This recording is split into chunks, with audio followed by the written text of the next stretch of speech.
السلام علیکم ورحمۃ اللہ وبرکاتہ۔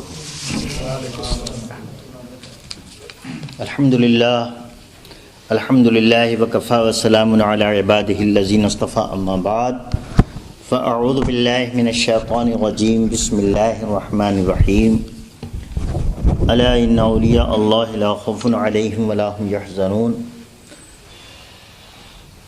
صدق اللہ العظیم وصدق رسولہ النبی الامین الکریم، ونحن علی ما قال ربنا الشاہدین والشاکرین والحمد للہ رب العالمین۔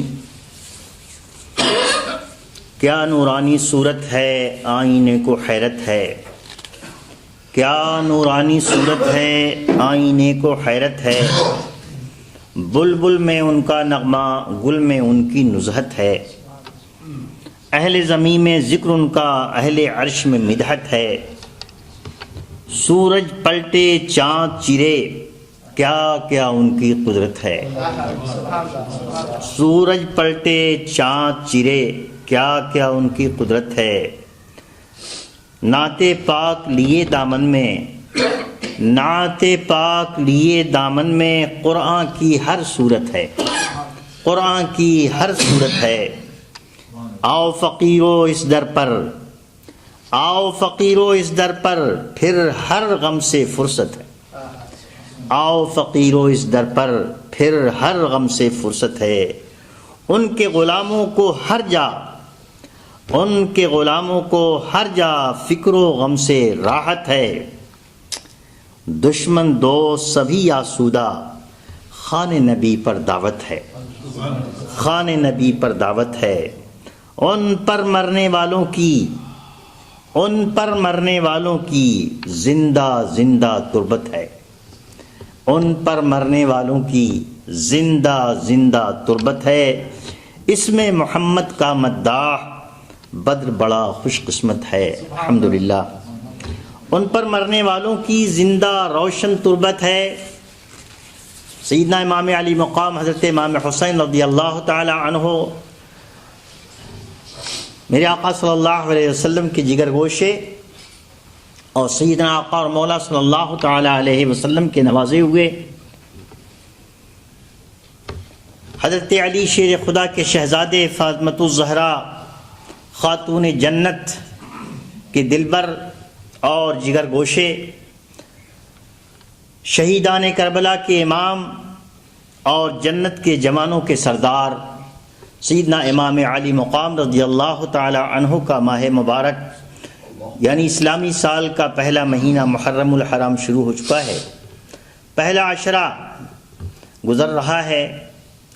یقیناً اولیاء کے سردار، اصفیاء کے تاجدار سیدنا امام علی مقام رضی اللہ تعالی عنہ جب یہ مہینہ شروع ہوتا ہے اور عاشورہ اولیٰ شروع ہوتا ہے تو اس وقت ان کی یاد ہر مومن، ہر مسلمان، ہر اہل محبت سرکار کے ہر غلام کے دل میں تازہ ہوتی ہے، اور آقاؤں کی محبت، سرکاروں کی محبت، تاجداروں کی محبت، آقا اور مولا صلی اللہ علیہ وسلم کی پاک اہل بیت کی محبت، اور ان کو جن کو کہ مصطفیٰ جان رحمت صلی اللہ علیہ وسلم نے اپنی خاص چادر میں جگہ عنایت فرمائی، اہل رضا کی محبت، یہ اللہ کی محبت کی نشانی ہے، رسول اللہ صلی اللہ علیہ وسلم سے الفت کی بہت بڑی نشانی اور ثبوت ہے۔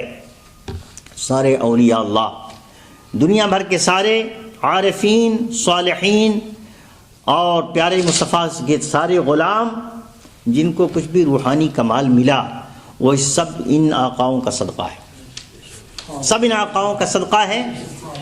آج کے دن میں خصوصیت کے ساتھ سلسلے نقشبندیہ اور چاروں سلاسل سے فیض پانے والے حضرت شاہ غلام علی رحمۃ اللہ علیہ کا کچھ تذکرہ کرنے جا رہا ہوں۔ ان پر مرنے والوں کی زندہ روشن تربت ہے، یہ شعر اسی لیے پڑھا گیا، ان پر مرنے والوں کی زندہ روشن تربت ہے، جو اللہ کے نام پر، اللہ کے نبی کے نام پر اور صحابہ، صالحین اور اہل بیت کے نام پر جنہوں نے اپنی جانیں قربان کر دیں، وہ جب اس دنیا میں تھے، جب بھی زندہ تھے، تربت میں جا کے بھی وہ زندہ ہیں، قبروں میں جا کے بھی وہ زندہ ہیں، اس لیے کہ اللہ نے ان کو اپنی روحانیت اپنی طرف سے عطا فرما دی، اور اپنی طرف سے ان کو وہ خزانے، وہ ولایت، وہ معرفت کی دولت عطا فرما دی کہ اس کے بعد انہیں موت نہیں آ سکتی۔ اللہ تبارک و تعالیٰ نے ان کو ایک جاویداں ہمیشہ کی زندگی عطا فرما دی۔ حضرت شاہ غلام علی رحمۃ اللہ تعالیٰ علیہ 1156 ہجری میں سادات علوی کے خاندان کے اندر دہلی کے اندر پیدا ہوئے، اور وہیں ان کا مزار مقدس ہے۔ دہلی تو اولیاء اللہ کا مرکز ہے، یقیناً قدم قدم پہ اولیاء اللہ ہیں۔ تو سیدنا علی مرتضیٰ رضی اللہ تعالی عنہ کے خانوادہ پاک اور آپ تک آپ کا سلسلہ نسب پہنچتا ہے۔ والدہ ماجدہ اور والد ماجد دونوں ہی نہایت عبادت اور ریاضت کرنے والے، اور پیارے مصطفیٰ صلی اللہ علیہ وسلم کی غلامی سے سرشار تھے۔ سلسلہ قادریہ میں بیعت تھے، اور اس کے علاوہ سلسلے چشتیہ، شتاریہ اور بہت سے سلاسل سے ان کو پورا فیض حاصل تھا۔ حضرت علی رضی اللہ تعالی عنہ کی زیارت سے مشرف ہوئے۔ مجاہدے کا شروع کا زمانہ تھا، اور اپنے پیر و مرشد کی بتائی ہوئی تعلیم پر عمل کرتے ہوئے وہ آگے بڑھ رہے تھے کہ سیدنا علی مرتضیٰ رضی اللہ تعالی عنہ کی زیارت ہوئی۔ ان کے والد کو انہوں نے کہا تیرے گھر ایک بیٹا پیدا ہونے والا ہے اور اس کا نام علی رکھنا۔ سبحان اللہ۔ ایک طرف والد خواب دیکھتے ہیں حضرت علی مرتضیٰ کو، دوسری طرف والدہ خواب دیکھتی ہیں سرکار غوث اعظم رضی اللہ عنہ کو۔ سرکار غوث اعظم خواب میں تشریف لائے، کہا بیٹی تمہارے گھر ایک بیٹا ہونے والا ہے اور اس کا نام عبد القادر رکھنا۔ اللہ اکبر۔ ان کے چچا وہ نہایت بزرگ اور ولی اللہ تھے، ایک مہینے میں ایک ختم قرآن شریف پڑھ لیا کرتے تھے۔ انہوں نے کہا کہ میرے یہ بچہ جب پیدا ہو تو اس کا نام عبداللہ رکھنا۔ جتنے بزرگ آ رہے ہیں سب ایک ایک نام دے رہے ہیں، سبحان اللہ۔ حضرت شاہ ناصر الدین قادری رحمۃ اللہ علیہ جو کہ تارک الدنیا قادری بزرگ تھے، ان کو لے کر کے وہ اپنے مرشد کے پاس جانے لگے۔ جب لے کے جانے لگے تو وہاں پہنچنے سے پہلے ہی مرشد کا انتقال ہو گیا۔ اللہ اکبر۔ دہلی کے قریب ایک مقام اس کا نام ہے وٹالہ، وہاں پہنچنے سے پہلے ہی مرشد کا انتقال ہوا۔ انہوں نے کہا میں چاہتا تھا کہ جہاں میں بیعت ہوں میرا بیٹا بھی وہیں بیعت ہو جائے، لیکن قدرت کو یہ منظور نہیں ہوا، اس لیے بیٹے کو حضرت کی زیارت نصیب نہیں ہوئی۔ اللہ اکبر۔ اللہ کی مرضی ایسی تھی۔ بہرحال اس کے بعد آپ کی عمر جب 22 سال کی ہوئی تو مرزا مظہر جانے جانا رحمۃ اللہ علیہ کے آستانہ عالیہ پر پہنچے اور ان سے جا کر کے بیعت کی۔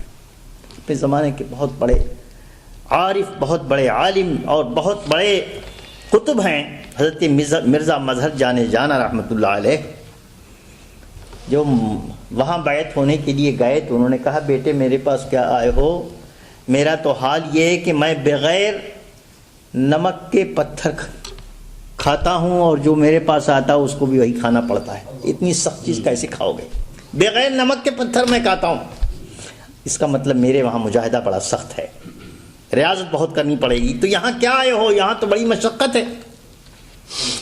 آپ نے فرمایا حضور جو آپ کے پاس ہے مجھے سب منظور ہے، میں بھی وہ کروں گا جو آپ ارشاد فرمائیں گے، مرشد کے حکم کی تابعداری کروں گا۔ اللہ اکبر۔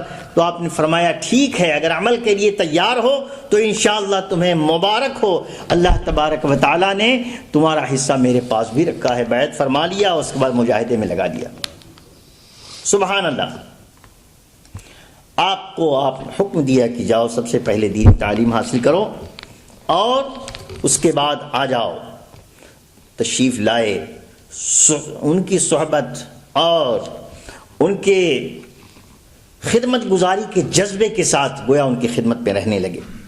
اللہ تبارک و تعالیٰ نے بہت جلد روحانی کمال عطا فرمایا، اور رب تبارک و تعالیٰ کے فضل و کرم سے، اس کے حبیب صلی اللہ علیہ وسلم کی نگاہ کرم سے بہت جلد سرکار دو عالم صلی اللہ علیہ وسلم کی بارگاہ معلیٰ تک رسائی ہو گئی۔ سبحان اللہ۔ ان کا حال یہ ہوا کہ جب عروج کا زمانہ ہوا تو خود سرور عالم صلی اللہ علیہ وسلم نے بہت سے بزرگوں کو، بہت سی نیک روحوں کو، بہت سے صالح بندوں کو خواب میں ارشاد فرمایا کہ اگر تمہیں مجھ تک پہنچنا ہے تو تمہیں چاہیے کہ تم جا کر کے فلاں بزرگ کے سلسلے میں حضرت شاہ غلام علی کے وہاں جا کر مرید ہو جاؤ۔ حضور نے خواب میں ارشاد فرمایا مجھ تک پہنچنا ہے تو شاہ غلام علی کے پاس جاؤ، میری نسبت حاصل کرنی ہے تو شاہ غلام علی کے پاس جاؤ۔ اور وہ خوش نصیب لوگ جن کو خاص حضور نے خواب میں حکم دے کر بیعت ہونے کے لیے کہا، ان میں سے بڑے بڑے جید علماء، یہاں تک کہ حضرت علامہ خالد رومی، شیخ احمد کردی، سید احمد اسماعیل مدنی، اس طریقے کے بڑے بڑے بزرگ دور دور کے علاقوں سے حضور کی بشارت پا کر کے دہلی آتے اور آپ سے آ کر کے بیعت ہوتے۔ اللہ حضور نے بھیجا جاؤ، مجھ تک پہنچنا ہے تو فلاں کے پاس جاؤ، وہاں بیعت کرو اور اس کے بعد اس سلسلے کو آگے بڑھاؤ اور اس کے حساب سے میری نسبت حاصل کر لو۔ اللہ اکبر۔ ان لوگوں نے اس طریقے سے بیعت کی۔ انہی میں سے مولانا محمد جان رحمۃ اللہ علیہ، یہ وہ بزرگ ہیں جنہوں نے کہ آپ سے بیعت کر کے بڑے بڑے مقام حاصل کیے، اور بعض کو خواب میں اللہ کے نبی صلی اللہ علیہ وسلم نے کہا کہ دیکھو یہ ایک صورت دکھاتا ہوں، یہ ایک شکل دکھاتا ہوں، تم اس کو ڈھونڈو کہاں ہے یہ جہاں ملے اس سے بیعت کرو۔ بہت ڈھونڈا، بعض کو یوں ہی بتا دیا چلے جاؤ، بعض کو کہا اس صورت کے آدمی کو ڈھونڈو۔ ڈھونڈتے ڈھونڈتے ساری دنیا میں دہلی پہنچے اور حضرت شاہ غلام علی رحمۃ اللہ علیہ کے آستانے پاک پر جا کر بیٹھے۔ بڑے یہ زبردست قسم کے واقعات ان کے کمال کے ہیں۔ اللہ اکبر۔ میرے آقا سید عالم صلی اللہ علیہ وسلم کی خصوصی عنایت ہوئی، ایک شخص بغداد شریف سے آپ کی شہرت سن کر کے دہلی آیا۔ آپ نے فرمایا کہ یہ محض اللہ کی عیب پوشی ہے، میں تو نہایت گنہگار بندہ ہوں، اللہ تعالیٰ میرے عیبوں کو چھپاتا ہے، اور تم نے ایسے خیال کیا آ گئے، چلو بیعت ہو جاؤ، اور بیعت کر لیا، اور اس کے بعد اللہ تبارک و تعالیٰ نے اس کو درجہ کمال پر پہنچا دیا۔ بغداد معلیٰ سے لوگ آ کر دہلی میں بیعت ہوتے۔ تو ہر زمانے ہر دور کے حالات اس طریقے سے اللہ تبارک و تعالیٰ کچھ با کمالوں کو زمین پر رکھتا ہے۔ آپ مفسر قرآن بھی تھے، آپ محدث بھی تھے، آپ حافظ قرآن بھی تھے، اور آپ کا حال یہ تھا کہ جوانی کے زمانے میں 10 پارے روزانہ تلاوت کر لیا کرتے تھے۔ جب ضعیف ہو گئے تو بڑھاپے کی وجہ سے کچھ کم کر دیا۔ گویا اس طریقے سے اللہ تبارک و تعالیٰ نے ان اولیاء کرام میں سے حضرت شاہ غلام علی رحمۃ اللہ علیہ کو اپنے خاص بندوں میں شمار فرمایا۔ اللہ اکبر۔ اب میں ان کی زندگی کے کچھ ایسے خصوصی واقعات عرض کرتا ہوں جس سے میں نہایت متاثر ہوا، اور مطالعے کے دوران جن باتوں سے میں خود اثر قبول کرتا ہوں، میں اکثر خطبے کے منبر سے اپنے دوستوں کو وہ باتیں پیش کرنے کی کوشش کرتا ہوں تاکہ آپ بھی سن لیا کریں، میری عادت ہے۔ تو ہفتے بھر میں اگر کوئی ایسی بات میرے سامنے آتی ہے کہ جس میں مجھے روحانیت کی چاشنی دکھائی دے تو میں اس کو آپ کے سامنے پیش کرتا ہوں۔ اللہ تبارک و تعالیٰ ان بزرگوں سے ہمیں بھی فیض حاصل کرنے کی توفیق عطا فرمائے۔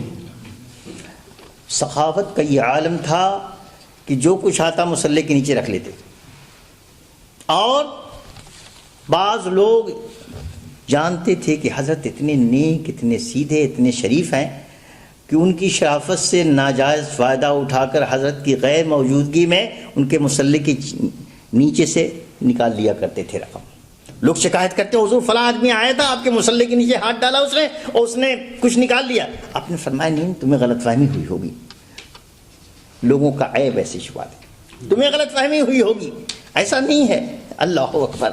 اور اللہ تبارک و تعالیٰ اس طریقے سے ان کو لوگوں کی عیب پوشی کے لیے گویا، اور کمال حیا کی میری زبان سے، میری بات سے کسی مسلمان کی بے عزتی نہ ہو۔ اللہ اکبر۔ اور پھر ایسا ہوتا کہ وہ انسان کہ جس سے یہ حرکتیں ہوتی، اللہ تعالیٰ اس سے ندامت پہ ڈالتا اور وہ توبہ کر کے سچے دل سے ہمیشہ کے لیے اس قسم کی حرکتوں سے باز آ جاتا۔ تصرف اندرونی کیا کرتے تھے۔ اللہ اکبر۔ ایک طرف عیب چھپاتے تھے اور دوسری طرف ان کو اچھی عادتوں کے لیے دعا کر دیا کرتے تھے۔ وہ انسان جس کی ایسی عادتیں تھیں وہ نیک بن جایا کرتا اور حیادار اور ہمیشہ کے لیے شریف ہو جاتا۔ اللہ اکبر۔ یہ میرے آقا سید عالم صلی اللہ علیہ وسلم کے غلاموں میں سے ایک غلام ہیں جن کا تذکرہ میں کرنے جا رہا ہوں اور کر رہا ہوں۔ شاہ غلام علی رحمۃ اللہ تعالی علیہ ریاضت کے زمانے میں، عبادت کے زمانے میں اتنی سخت عبادت انہوں نے کی کہ عبادت کرتے کرتے بعض اوقات روزی، کھانے پینے کی چیزیں، ان تمام چیزوں سے بالکل بے نیاز ہو گئے۔ فرماتے ہیں ایک مرتبہ ایسا ہوا کہ میں مجاہدے میں اپنے حجرے میں بیٹھا ہوا تھا اور میں نے نیت کر لیا تھا کہ میں کچھ نہیں کھاؤں گا اور کسی روزی کے لیے خود نہیں بڑھوں گا، اللہ اگر مجھ سے راضی ہے تو خود اپنی طرف سے روزی عنایت فرمائے گا۔ چنانچہ ایک لمبا زمانہ ہو گیا، روزے پر روزہ متواتر، اور انہوں نے نیت کر لیا یا تو میں اللہ کی طرف سے کوئی کرم کا دروازہ کھلے ورنہ یہی کمرہ میری قبر بنے گی۔ بڑے سخت ہے، سبحان اللہ، ایسی ہمت کرنا ہر ایک کا کام نہیں، اللہ کے خاص بندوں کا یہ طریقہ۔ ارادہ کیا کہ یہی کمرہ میری قبر بن جائے یا پھر اللہ کی طرف سے غیب سے کوئی دروازہ کھلے۔ چنانچہ بے ہوش ہوتے، ہوش میں آتے، پھر وقت پہ جو بھی عبادت کا معمول ہوتا اس پہ عمل کرتے، نماز پڑھتے۔ اب یہ انہوں نے خیال کیا کہ بس میرا آخری ٹائم آ گیا، اتنے کمزور ہو گئے، اتنے نحیف ہو گئے، لیکن اللہ کے راستے میں محنت کرنے والے اور اللہ کی محبت چاہنے والے اور اس کی عبادت اور ریاضت میں زندگی لگانے والوں کو اللہ کہاں محروم کرتا ہے۔ دروازہ کھلا اور اس کے بعد اللہ کی طرف سے فتوحات کا ان کے اوپر نزول شروع ہوا اور مخلوق خدا جوق در جوق پھر ان کے پاس آنے لگی، اور جو آتا وہ فیضیاب ہو جاتا، جو آتا وہ روحانیت کی دولت لے کے جاتا، جو آتا ان کے تصرفات کا یہ عالم تھا کہ ایک نظر کسی پہ ڈال دیتے تو اس کے دل کی دنیا تبدیل ہو جاتی۔ اللہ خود ایک مرتبہ کا واقعہ ہے کہ ہندوؤں میں سے ایک نہایت خوبصورت نوجوان ہندوؤں کے خاندان کا ہندو وہ آپ کی بارگاہ میں آیا، آ گیا، یوں ہر قسم کے لوگ آتے ہیں اپنی ضرورتوں کے لیے، اولیاء اللہ کے پاس وہ آ گیا۔ آپ نے توجہ فرمائی، اس کے اوپر ایسی نظر ڈالی، ایک نظر ڈالنے کے بعد وہ زنار پہنے ہوئے ہندوانہ چیزیں اس کے اوپر فوراً سے چیر پھاڑ کے ساری چیزیں پھینکی اور زور سے کہا لا الہ الا اللہ محمد رسول اللہ صلی اللہ علیہ وسلم، بغیر کچھ کہے ہوئے۔ آپ نے زبان نہیں کھولی، اس سے کوئی بات نہیں کی، آپ نے اس سے کچھ کہا نہیں، لیکن نگاہ توجہ ایسی ڈالی کہ وہ اپنا زنار توڑ کر کے ہندوان نے ساری چیزیں پھاڑ پھوڑ کر کے اور زور سے کلمہ اللہ کے نام پاک کا کلمہ اس نے پکارا اور کلمہ توحید پڑھ کر کے مسلمان ہو گیا۔ یہ توجہات اولیاء اللہ کی یہ توجہات ہیں، خصوصی نظر، جس نگاہ سے اور جس توجہ کے ساتھ وہ اللہ کو چاہتے ہیں، اللہ کی محبت کو لیتے ہیں، تو پھر اللہ تعالیٰ ان کے اوپر اپنا نور ڈال دیتا ہے، ان کی نگاہوں میں نور ڈال دیتا ہے، ان کے دلوں میں نور ڈال دیتا ہے، ان کی زبانوں میں نور ڈال دیتا ہے، پھر اس کے برکات و حسنات سے لوگوں کی زندگیاں تبدیل ہونا شروع ہو جاتی ہیں، ظاہر پر بھی اثر ہوتا ہے، باطن پر بھی اثر ہوتا ہے۔ یہ اللہ کے ایسے بندے ہر زمانے میں کہیں نہ کہیں کچھ نہ کچھ ہوتے ہیں۔ اللہ تبارک و تعالیٰ ایسے تمام نیک بندوں کے ذریعے روئے زمین پر انوار و برکات کو زیادہ سے زیادہ پھیلائے اور ان کے فیوض سے سارے مسلمان حصہ لیں۔ ہمیں بھی حصہ میرے آمین بجائے حبیبک المصطفیٰ صلی اللہ علیہ وسلم وآلہ وصحابہ اجمعین برحمتک یا ارحم الراحمین۔ یہ ان کا حال تھا۔ بڑے سے بڑا امیر، بڑے سے بڑا مالدار انسان خانقاہ کے اندر آتا اور وہ اپنی طرف سے کچھ نذرانہ پیش کرتا۔ آپ کسی کی طرف یہ نہیں کہ مالدار ہے تو زیادہ توجہ اور غریب ہے تو نہیں، سب پر ایک نگاہ، سب پر ایک نظر، سب پر ایک قسم کی توجہ فرماتے اور شفقت کا ہاتھ سب کے اوپر ڈالتے۔ اللہ تبارک و تعالیٰ نے اولیاء اللہ کی صفتوں میں سے یہ صفت ڈالی۔ صحابہ کرام کے بارے میں یہ آیا سنت مصطفیٰ صلی اللہ علیہ وسلم ہے، اور اولیاء اللہ کا بھی یہ طریقہ ہے، صالحین کا طریقہ، کہ ان کے پاس رہنے والا ہر انسان وہ ان کے پاس جب حاضر ہوتا ہے یا ان سے تعلق رکھنے والا تو یہ خیال کرتا ہے حضرت سب سے زیادہ مجھ سے محبت کرتے ہیں۔ یہ سنت میں سے میرے آقا صلی اللہ علیہ وسلم کی بارگاہ معلیٰ میں حاضر ہونے والا ہر صحابی یہ سوچتا کہ حضور سب سے زیادہ مجھے سے پیار کرتے ہیں۔ یہ طریقہ اولیاء اللہ میں بھی ہے، یہ طریقہ صالحین میں بھی ہے، یہ طریقہ بزرگوں میں سے ہے۔ ان کے پاس حاضر ہونے والا انسان یہ محسوس کرنے لگتا ہے کہ حضور سب سے زیادہ مجھ سے محبت کرتے ہیں، حضور سب سے زیادہ مجھے خیال کرتے ہیں۔ یہ سنت مصطفیٰ ہے، اور برکات سنت مصطفیٰ میں سے ہے کہ جو غلام مصطفیٰ ہوگا وہ مصطفیٰ کی سنت کا عامل ہوگا اور اس کے اندر اسی طرح کی محبت پیدا ہو۔ اور یہ اللہ کی زندگی میں جب ہم دیکھتے ہیں تو یہ معاملات ہم کو ملتے ہیں۔ لہٰذا اللہ کے کامل بندے اور اللہ کے وہ بندے جن پر خصوصی نگاہ کرم، تو ان کو تلاش کرنا اور ان کو ڈھونڈنا، اور جب پا جاؤ تو ان کو پکڑ لو اس طریقے سے کہ تمہارے ہاتھوں سے ان کا دامن نہ چھوٹنے پائے۔ اللہ تعالیٰ ان کے ذریعے سے تمہیں ہدایت عطا فرمائے گا۔ سرکار غوث اعظم رضی اللہ تعالیٰ عنہ نے اللہ اکبر اپنے ملفوظات شریف میں اس واقعے کو بار بار بیان کیا، اس چیز حقیقت کو بار بار بیان فرمایا. آپ نے فرمایا کہ میں وہ ہوں کہ میں تم سے اپنے لیے کچھ نہیں مانگتا، میں تمہیں تمہارے لیے مانگتا ہوں. غوث اعظم فرماتے ہیں میں تمہیں تمہارے لیے مانگتا ہوں، میں تمہارا پھٹا ہوا سیتا ہوں. کیا مطلب؟ تمہارا تو اندر کا اعمال نامہ پھٹا ہی ہوا ہے، کون سا بڑا کام کر رہا ہوگا. میں تمہارا پھٹا ہوا سیتا ہوں، تمہاری منزلوں کو آسان کرتا ہوں اور تمہاری ناقابل قبول عبادتوں کو رب تعالیٰ کی بارگاہ میں پیش کرتا ہوں. میں تمہیں تمہارے لیے مانگتا ہوں. یہ غوث اعظم نے ارشاد فرمایا. یہ غوث اعظم، ہم غوث اعظم کے غلام ہیں. تو آقاؤں کا یہی حال ہے، اور جو آقاؤں کے نوازے ہوئے ہوتے ہیں ان کا بھی یہی حال ہوتا ہے. اللہ اکبر. تو میں عرض کر رہا تھا کہ یہ وہ اللہ کے پیارے بندے ہیں کہ جن کے برکات و حسنات سبحان اللہ. آپ کے ملفوظات، پیاری پیاری باتیں جو کتابوں کے اندر اب تک محفوظ ہیں اور جنہوں کو لوگوں نے آب زر سے لکھ کر محفوظ کیا ہے، ان میں سے کچھ باتیں آپ کے سامنے پیش کرتا ہوں. آپ ارشاد فرماتے ہیں ذوق، شوق، کشف اور کرامت کا طالب جو انسان ہے وہ اللہ کا طالب نہیں. یہ بزرگی کا وہ مقام ہے. ظاہر بات ہے کہ انسان آدمی عبادت کرتا ہے، ریاضت کرتا ہے، وہ خیال کرتا ہے کہ مجھے کچھ مل جائے. فرماتے نہیں ذوق مل جائے، شوق مل جائے اور یہ کہ لوگ میری کرامتیں دیکھیں. فرمایا یہ جو ڈھونڈے گا وہ اللہ کو نہیں پائے گا. اللہ کا پانا اس سے بہت اونچا ہے. اللہ اکبر.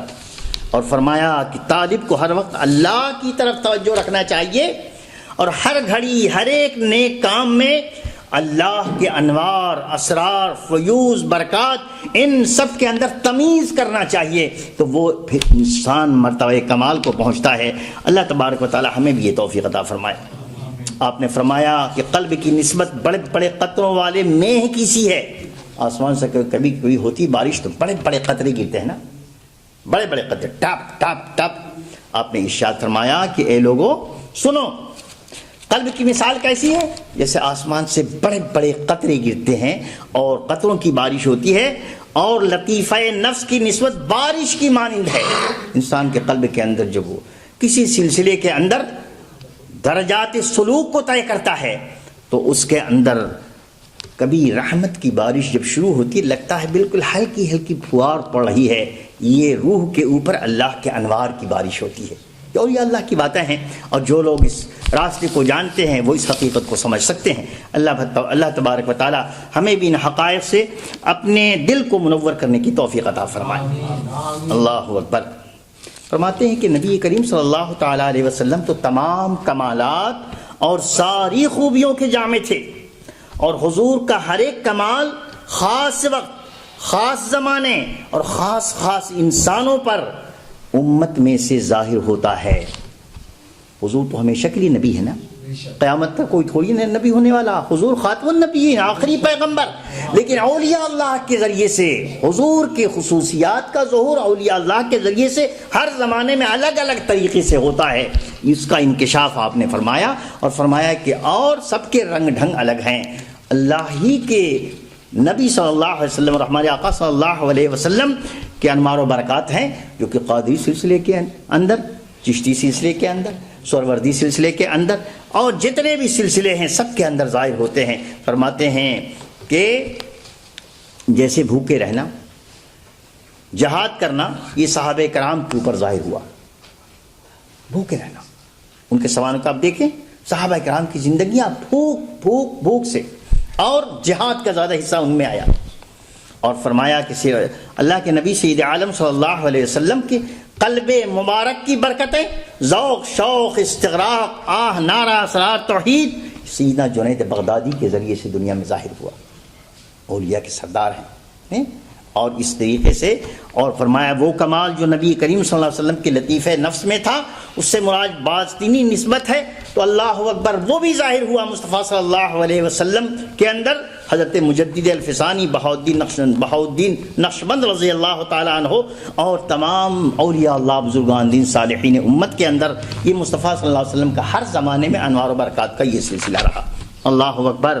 میرے آقا سید عالم صلی اللہ علیہ وسلم کے اس غلام کی فرمودات میں سے انہوں نے ارشاد فرمایا میرے آقا صلی اللہ علیہ وسلم ایک روز شوق کے عالم میں اتنا روئے کہ خاک پر لوٹنے لگے.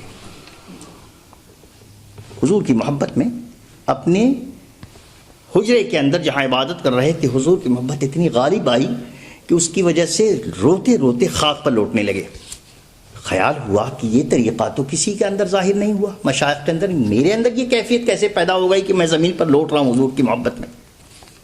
اتنے میں کیا دیکھتے ہیں کہ میری روح ایک بزرگ رحمت اللہ علیہ جو کہ مجھ سے بڑا تعلق اور میں ان کے ساتھ حاضر باش رہا کرتا تھا، مجھ پر بڑی شفقت فرماتے تھے، میں نے دیکھا کہ وہ تشریف لا رہے ہیں اسی عالم میں، رونے دھونے کے عالم میں دیکھتے وہ بزرگ تشریف لا رہے ہیں.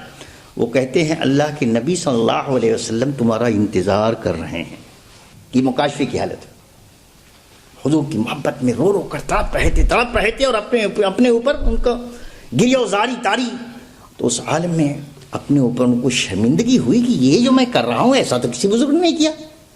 ایک بزرگ ظاہر ہوئے، انہوں نے کہا اللہ کے نبی تمہارا انتظار کر رہے ہیں صلی اللہ تعالی علیہ وسلم.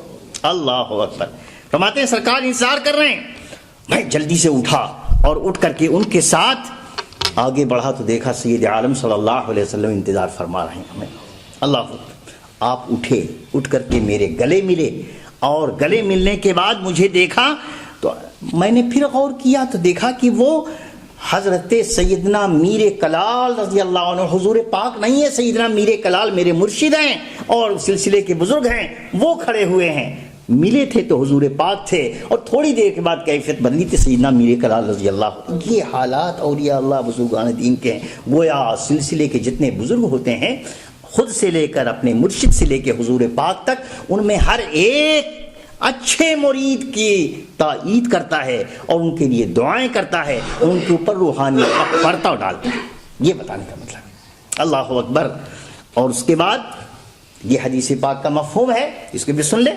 فرماتے ہیں کہ ایک مرتبہ میں حضور اقدس صلی اللہ علیہ وسلم کو سرکار کی زیارت سے مشرف ہوا تو میں نے پوچھا یا رسول اللہ صلی اللہ علیہ وسلم کیا آپ نے یہ ارشاد فرمایا ہے مر رآنی فقد رأى الحق کہ جس نے مجھ کو دیکھا اس نے اللہ کو دیکھا؟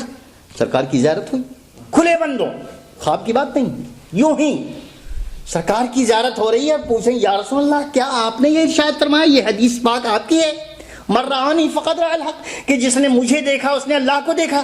میرے آقا صلی اللہ علیہ وسلم نے ارشاد فرمایا ہاں یہ میری حدیث ہے اور میں نے ہی کہا ہے کہ جس نے مجھ کو دیکھا اس نے اللہ کو دیکھا. ایسے اولیاء اللہ، ایسے بزرگان دی. اللہ اکبر. فرماتے ہیں کہ میرا ہمیشہ دیکھو اس بات کو غور سے سننا. آج کے زمانے میں فاتحہ نیاز فلاں ڈماں ان سب چیزوں کے بارے میں بالکل نادان قسم کے لوگ نادانی کی باتیں کرتے ہیں. حضرت شاہ غلام علی ارشاد فرماتے ہیں میرا ہمیشہ سے طریقہ تھا کہ جتنا وظیفہ کرتا تھا، حمد پڑھتا تھا، تلاوت کرتا تھا، جو کرتا تھا ان سب کو نبی کریم صلی اللہ علیہ وسلم کی پاک روح کو بخش دیا کرتا تھا. ایسا ولی جو کہ زندہ اور حقیقت یعنی بیداری کی حالت میں سرکار کی زیارت سے مشرف ہو رہا ہے، اس نے کہا کہ میرا ہمیشہ سے یہ طریقہ تھا کہ جو پڑھتا، جو عبادت کرتا، سب کو حضور کی بارگاہ میں بخش دیا کرتا. پھر کیا فرمایا ایک مرتبہ بھول کر میں ایصال ثواب کرنے سے رہ گیا. یہ عبادت تو کیا، تلاوت کیا، سب کچھ کیا اور حضور کو بخشا نہیں. تو کیا ہوا؟ تو فرماتے میں دیکھتا ہوں نبی کریم صلی اللہ علیہ وسلم تشریف لا رہے ہیں. فرماتے ہیں دوزخ کی آگ سے ڈرو. کیا فرمایا سرکار نے؟ دوزخ کی آگ سے ڈرو، جس کے دل میں میری محبت ہے وہ دوزخ میں نہیں ڈالا جائے گا. گویا حضور